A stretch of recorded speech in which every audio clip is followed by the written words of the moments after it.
நடிக்கிறதுல எனக்கு விருப்பம் தாண்டி. ஆ, ஆனா இன்னொரு பொண்ணு கூட அவரை ஜோடியா நடிக்க கூப்பிடுறாங்க. ஆ, நான் ஏதோ இந்த ஹீரோக்கு ஃப்ரெண்டாலாம் நடிப்பாங்கல்ல, அந்த மாதிரி கேரக்டரா இருக்கும்னு நினைச்சேன்.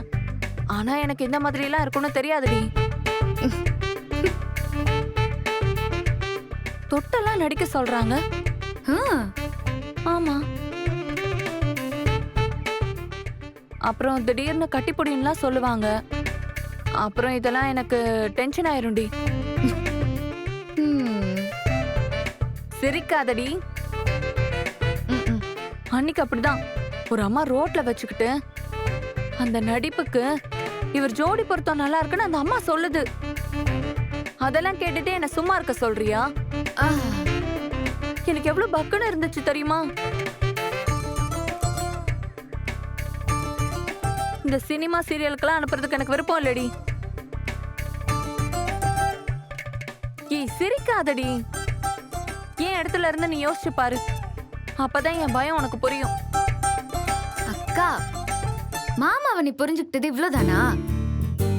அவரெல்லாம் மனசால கூட உனக்கு துரோகம் பண்ண மாட்டாரு. அவர் உலகமே நீதான். சும்மா தேவையில்லாம குழப்பிக்காம அவரை சந்தோஷமா போயிட்டு வர சொல்லு போ. இந்த பாரு, எவ்வளவு ஆசையா நீ சம்மதிப்பன்னு உன்னை பார்த்துட்டே உட்கார்ந்துருக்காரு பாரு.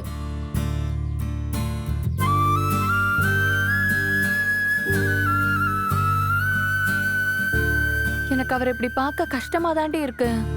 எனக்கு இருந்தாலும் பயமா இருக்கு. ஐயோ, என்னக்கா நீ? நடிக்க வர பொண்ணுங்க எல்லாம் மாமாவை லவ் பண்ணுவாங்களா என்ன? என்னக்கா பேசுற நீ? நம்மள மாதிரிதான்க்கா அவங்களும். எல்லாருக்கும் அவங்கவுங்க ஃபேமிலி அப்படி இப்படின்னு கவனமா தான் இருப்பாங்க. எங்கேயோ ஒன்னு ரெண்டு தப்பு நடக்கும். அதுக்காக எல்லாரையும் தப்பாலாம் யோசிக்க கூடாது. மாமா அதுக்கெல்லாம் இடம் கொடுக்க மாட்டாருக்கா. அக்கா, நம்பி அனுப்புன்றல்ல, வேணா நீயும் கூடவே போய் நில்லு. ஏய் என்னக்கா சொல்லுக்கா. சரிடி, நீ இவ்ளோ சொல்ற, அத நம்பி நான் அனுப்பி வைக்கிறேன். அப்பாடா, நீயே போய் மாமா கிட்ட சொல்லு போ. பாரு எவ்வளவு சோகமா உட்கார்ந்துருக்காரு பாரு. போக்கா. ம்ஹும்.